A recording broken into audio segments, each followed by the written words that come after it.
Cousin Nallé, you How are you my doing, second Minter? my second timer on my show, the only such person. Great to have you and to talk some more about our common passion. Nelly, how the hell are you, man?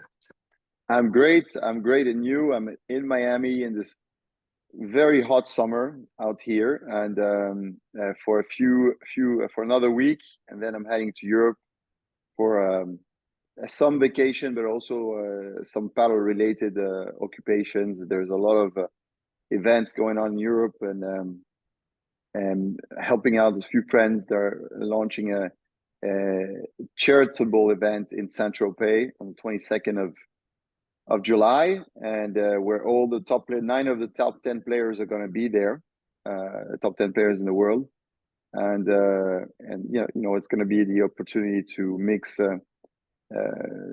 our passion of paddle and for a good cause. I'm deeply jealous. Wow, wow, wow, wow. It's cool. Well, I'll look out for what's going on. And you're being based in Miami. You obviously have your past as a champion of France, and you're playing around the world. You have this sort of worldly knowledge of paddle, which few people really have. And plus, you incarnate the spirit of paddle. You and I both read the Playtomic 2024 report that just came out, that looks back at 2023. And I was wondering what sort of top line thoughts came to your mind as you read that report. What are the things that surprised you, shocked you, or you just said, oh, well, buff? No, actually, there was a couple of things. It's funny you mentioned this. I have to look it up again. But basically, what did I take it out? I saw, but I was surprised, and I hope those numbers are accurate because 500 course in the US, Mm-hmm. uh, that um, all the brands or all the attention, the Google searches, and so on are extremely high in the US, and the businesses are really aiming, the companies, the manufacturers are investing a lot of time and money to build the US market. So everybody has really great hopes for the United States. But what I also took out, and things that I knew from experience in them myself, is the timely the time to market is much longer than in other more mature markets like um, Sweden or Italy or Spain, of course. Uh, the other the other thing that was greatly surprised in a good way is France. France is really the Picking it strongest up. market right now. Yeah, picking it up. They took a little more time. I think probably for the same reasons, for regulation reasons. Permits can be a bit difficult and tricky in France at first, but then it is really, and I hope this is the way it's going to happen in the US.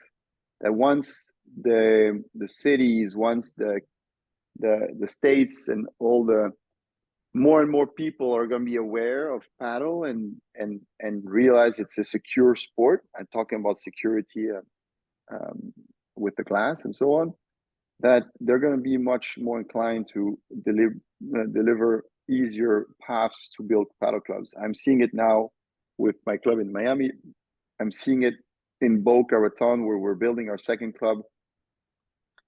We have tremendous amounts of um, studies, environmental studies for an indoor club, impacts on the traffic, impact on even the tree counts for an indoor club. I say, well, listen, we're not touching anything on the outside. Why do we need to have a study on the tree count and the how is that? How does our activity? Oh, we don't care. You just have to do it. So it's really really painful.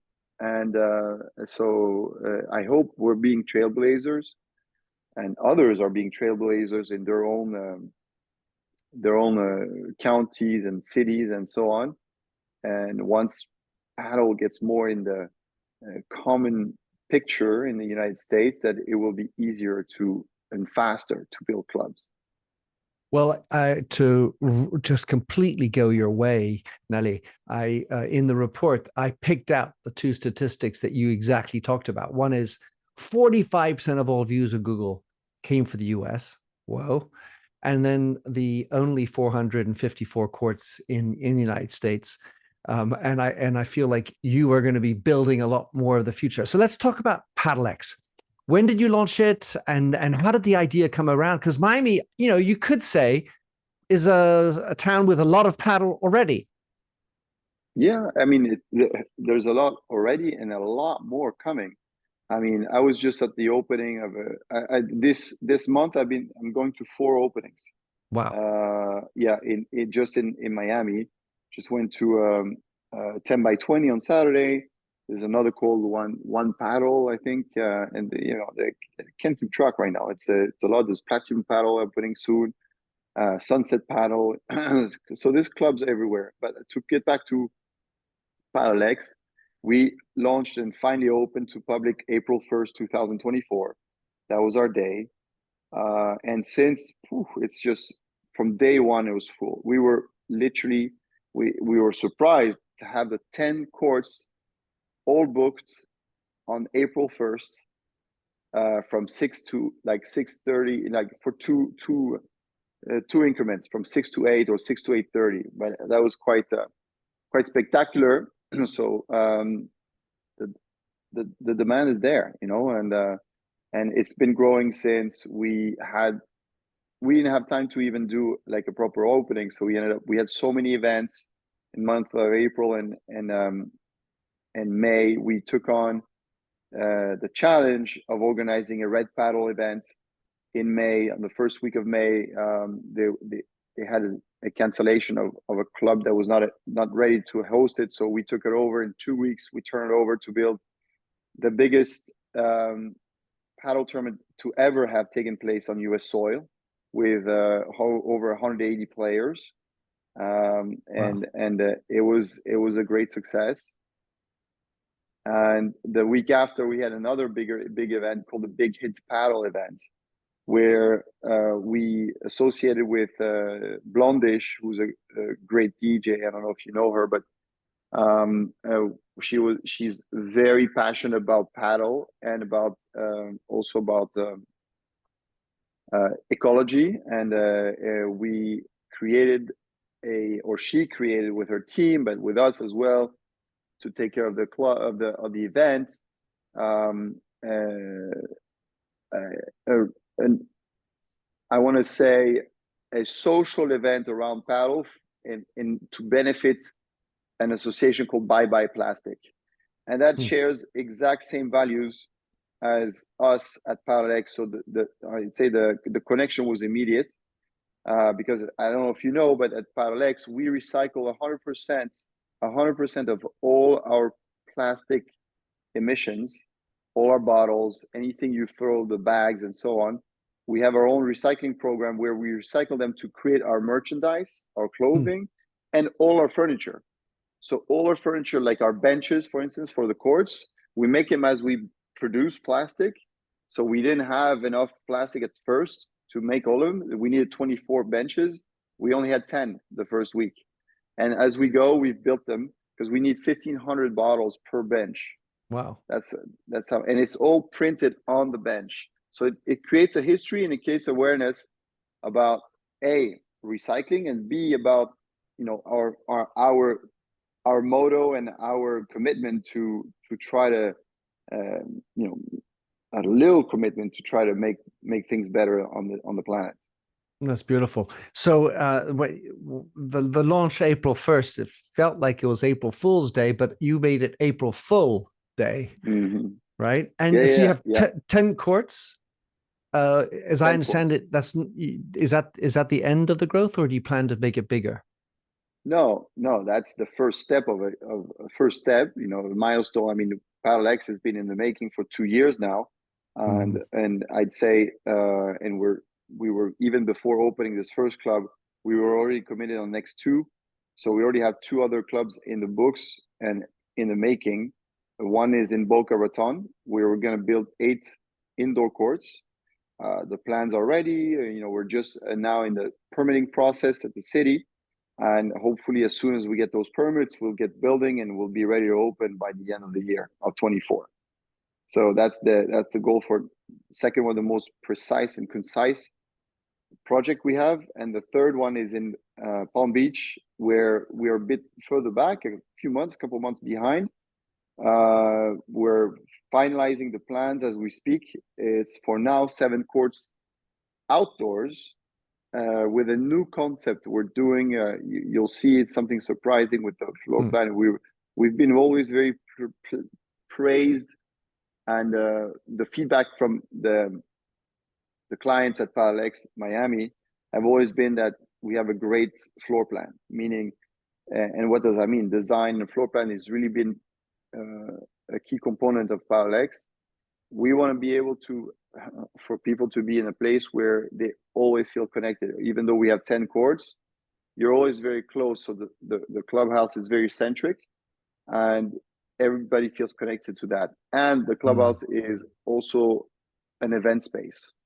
So you feel comfortable staying after playing, before playing. We have our ice baths, you have the locker rooms, you have everything there in one place.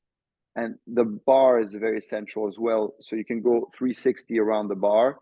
All these things are thought of to make sure that there's a great interaction between all sections of the club.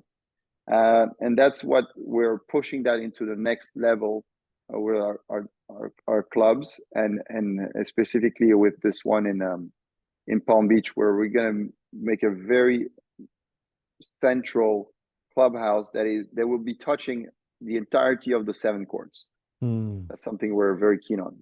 I love that. We have in London several clubs, and one of them is called Padel Lands in Wandsworth. And they have that very much that same sort of idea. Everything is around the clubhouse area, but there's also a nice bar area. There's a watching television area. So it's more like an experiential place, but everything is very quickly into the club. The indoor courts drain quickly into it. All the outdoor courts are visible in the same space. And then there are other clubs, which I see, and the ambiance is completely dead because they haven't integrated that social aspect. Yeah. So I love that idea. And so your learnings now, you've been open now for 3-4 months. Yep. You've got it going at a good level. It seems like events seem to be a big part of getting it going. I mean, if you're talking to, because we're still a little bit in the beginning stages, and I hope you don't mind sharing, what helps get a club going? What are the things that, if someone's listening who's in thinking about opening a club in, I don't know, in Athens or whatever, what are the types of thoughts they should be really bearing in mind? Number of courts, people, space, Yeah, I think, well, I mean, it's a combination of all these things. I believe, of course, location, and I'm not gonna lie to you. I think that the location we're at is prime, and it would have not been as easy to start had we not been at this location. We are downtown Miami, right off the ocean, next to the the Kaseya Arena, now it's called, where the Heat play basketball. inside. Yeah, basketball, right next to the Opera House. We're right there in the middle of things. So it became by choice or by default the closest club to a huge chunk of the Miami population. So that's one, but that's not enough. It's a combination of, that's one thing, but then the quality of the installations, the quality of the courts, and all these things that I think I bring to the table, which is with my 30+ year experience, the orientation, the spacing between between the courts, all these things that make people don't understand why. It's like a bit of a feng shui, it's they don't understand why they feel comfortable, or why they like this club or this court better than another, but they just do, and those are details that need to be brought into. And then there's there's 2 things. I think there needs to be a great animator to the club that has experience, that animates the club, that brings people together, and the events. To create the club feeling, you have to have events. And at PadelX, we really try to do this. We create a membership club that is inside the club. You have a membership. You don't need a membership to play. You can come to pay to play as much as you want. It's not a problem. And you don't even, it's not even about getting so much, because a lot of memberships give you discounts. to play in some places. But we didn't build that. Our membership is symbolic. It's more of a, it's $125 a month or $1,200 a year. It comes down to $100 a month if you pay on a yearly basis. But it's more for the belonging, you know. And what we do with the membership, yes, you get some access to premium courts. You get access to reservations earlier, because that's today. If you're not a member and you want to play at prime peak hour, like at 6 p.m. On a weekday, there's very little slots left.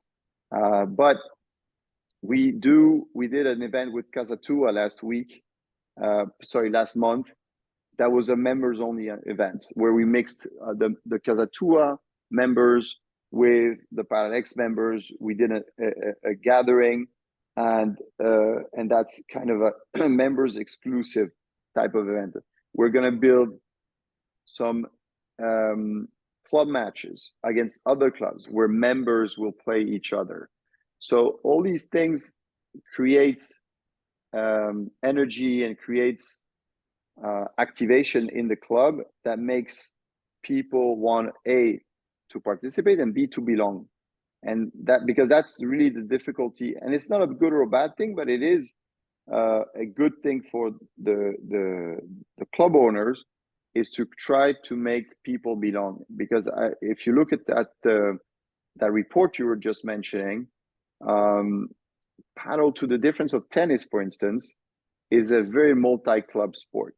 You can see in the report from Playtomic that the typical player plays in 6, 7, or even 8 clubs indifferently, and that's a specific of the sport compared to others. That I don't know if it's good or bad, but it is a fact, and I can see it here. I have players that come and play at PadelX, that played at Ultra the day before and play at Reserve the next day, and will play at Winwood on the Thursday event, and they'll play wherever the game is at, you know.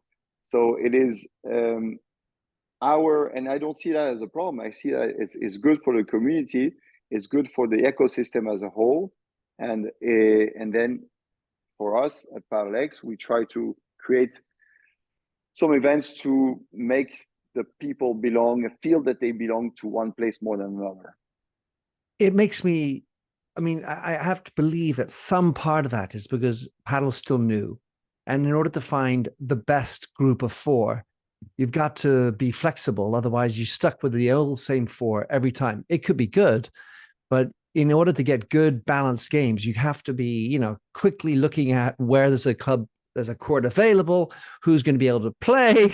And if you're stuck with one place where, you know, maybe it's not so convenient for everybody and so forth, it can become a little bit of a, do you think that's part of paddle being new, or is that really endemic to the game? No, I think it's absolutely. I think it's a bit of both. And there's a third thing that comes to mind in this matter is, yes, it's new. So like you said, there's still scarcity of good games, or so you take the opportunity wherever it's at. And second, it's also the community, the way people live today. You know, tennis was created in the 19th century, and grew in the 20th century. But people were very mono activity at the time. You had people in even in my youth that were dedicating their entire life to one activity, you know, like tennis or golf or so on. In 2024, you know, in the 21st century, people they just they want quick entertainment where it's at, and they just go and they take it and they leave. Even the way they consume paddle is totally different to the way we consumed sports if 30 years ago. When you and I were kids, we'd go to the club from 8 a.m. to 12 p.m. or 8 a.m. to 8 p.m. and we'll hang there and we'll spend the whole day, and there'll be activities around. Yes, we play tennis for a couple of hours, but then there would be TV or cards or pool or baby foot, you know, backgammon, whatever. but you spend the day at the club. Today, no, this is a different way of consuming sports. People, a lot of people come in, they play their game, they leave, they go on the boat, they go on to work, they go this, they go that. So it's a different way of consuming sports, the way they consume all sorts of entertainment in their day. I'm talking about everybody. So that's the factor. And the third one is the rise of these softwares that are organized, and the booking softwares that expose you to everything at once. So you see today, before, when you were playing in one club, yes, you didn't have a court at 6 p.m. Well, too bad. You look at 8, or you look at 5, or you don't play. Today, with all the software, you're very much more flexible. You actually decide, okay, I'm going to play because I can only play my busy schedule at 8 p.m. on a Tuesday. You're going to look at your primary court, and if it's not there, you're going to look to the second club and the third club and the fourth until you do find a court at that time. So you don't flex around your schedule. You actually flex the courts or the clubs, and you go wherever you find that court. And those are factors that make it that the people today play in multiple clubs. Those are some great insights, Nallé. And one of the questions I wanted to ask you about PadelX and going forward is actually the choice of software. How strategic is it for you, the choice of software? And do you have a favorable opinion of the one that you're using that you would recommend? Well, I mean, listen, that's a tricky question Yeah, because sorry. there's no I put you in the because hole. no, listen, I know I've looked at all these softwares. I met with they obviously, now that we're on the map, they all are very interested in having us in their system and so on. But and we chose, and we're with play by points. That's a fact. We consider many other solutions, and play by points seem to be the right answer at that moment. They are quasi in a monopolistic situation in Miami, at least, on the historical clubs, and yeah, there's some details that made us choose there, and that's the main one: be part of a network, basically. And it sounded easier and faster to get connected to all of the Miami community at Right. first. That That was the makes main sense. reason. But it's evolving every day. Sure. We're looking at what's out there. We're happy for now, and maybe forever, but maybe not. Exactly. We're open.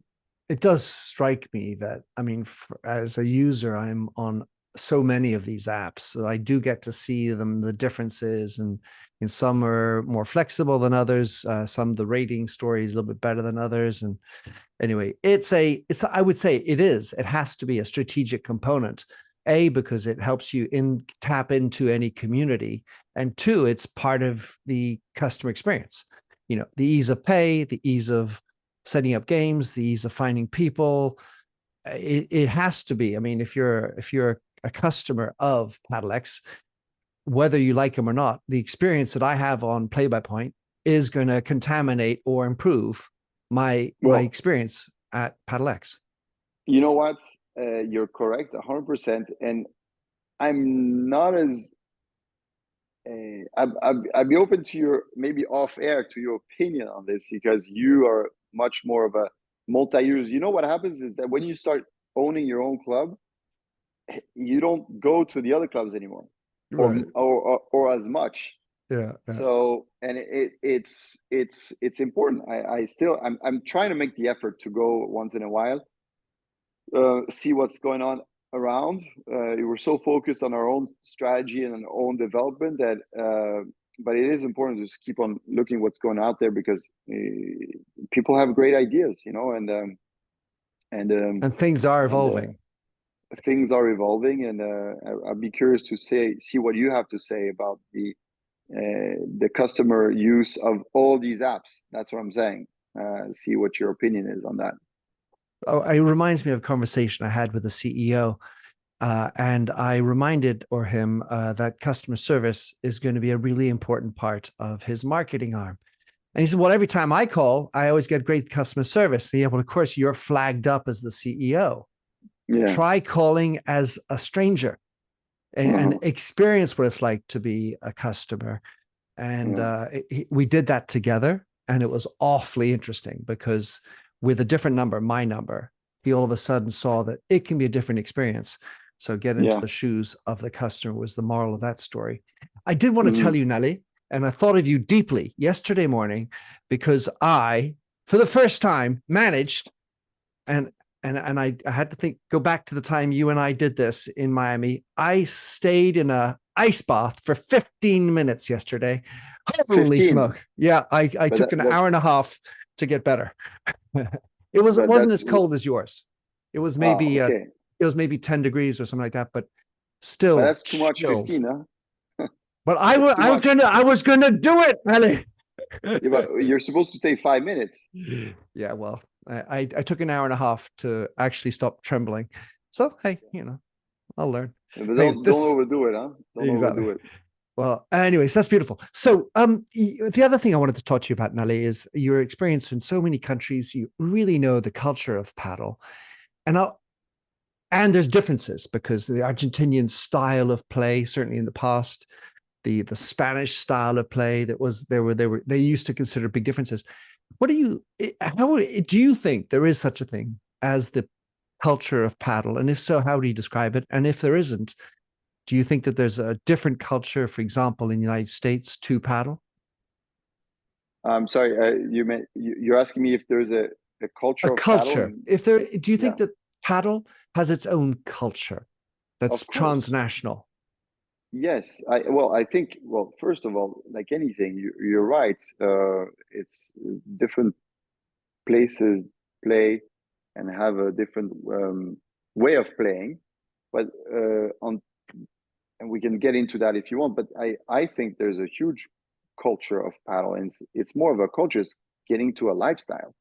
I love to see not later than yesterday is this French friend of mine that I hadn't seen in 10 years, maybe, or 8 years. We used to be part of the same club of a French club here in Miami. He calls me out of the blue and say, "Hey, I want to reach out to you because, you know, my whole family is obsessed with paddle, and I just Another remembered one. you, yeah, another one, and so on." And it's just like to the point where people start making plans even on their vacation, depending on whether there's a paddle club or not. And the hotels have understood this now.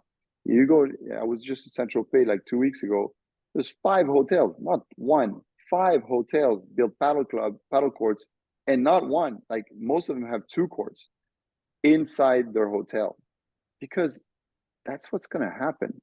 And that's the next thing I really want to focus on at PadelX is building like a destination with paddle and an experience with. We have hotels all around the club, so an experience where people will come and take their holidays uh, uh, dependent on whether there's paddle involved or not. It's just like the golf of the 80s or the 90s where people were traveling to, Dominican Republic on a golf trip, or to who I'm not a big golfy guy, but Nor am I. you see what I mean, I do. Marbella or South Florida. A lot of people would travel to Miami in the winter because they couldn't play in Europe, in cold Europe, and this is the same way. I think there's a great opportunity there to create these paddle holidays at PadelX, partner up with the local hotel, and do a bundle with the plane tickets and so on to come and spend a week in Miami when it's cold in Europe, and and enjoy the city, enjoy what the city has to offer, but have paddle every day. at a specific time with training and games. That's something I'm really actually keen on, and I'm sure it's going to do well. So if Camille is listening, check in. So last question for you, Nallé, because I know time is short. The game professionally has been evolving. You've had great success playing in the professional space of paddle. It's moving on at a rate. We've got now Premier Paddle. We have still A1. We have Ultimate in Spain. We have Hexagon. We have the Professional Paddle League.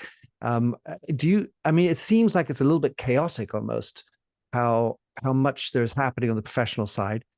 What's your reading of where the game is going professionally? Well, listen, that's like any market. Right now is the wild west, okay? Mm-hmm. Because the point of entry is still, it's getting actually. You say it's messy or fragmented. I think it's consolidating quite well right now because I mean, you maybe don't know, but when I was playing 15 years ago, there was a new tour opening every month, and Mm-hmm. there was tournaments all over the place, and there was total deregulation. There were people were doing things all over the place, and it started professionalizing itself a little bit with the World Paddle Tour, Sure. and then the FIP got involved. Then we got that time where we had two tours. That was not a good thing with the World Paddle Tour and Premier. But now things are getting a bit cleaner. But to get to your point, it's still a relatively cheap point of entry. Anybody today that has the motivation and sees that's a given, sees the potential of the game in the further future, with the TV rights that are going to be involved and so on, they can enter the space today still at quite a low cost. I think when you compare the leagues, the paddle league with all the big leagues that the soccer leagues, the basketball leagues, and the football leagues, and you name it. These leagues are billions of dollars of value, and paddle is a midget compared to this, even to tennis. We make big deal about paddle, but what is paddle compared to tennis? It's not even 5%. So we have a lot. I'm talking about tours, not size of markets, but we have a lot of growth in that field. And anyone, I still hear things, now that maybe the Saudis are going to get into it, or some More consortium money. coming from the tennis. There's a bunch of things, because we all agree on the potential of the sport, and it's all a matter of who is going to win the jackpot with it. I think it's going to be a shared. Everybody's going to gain from it.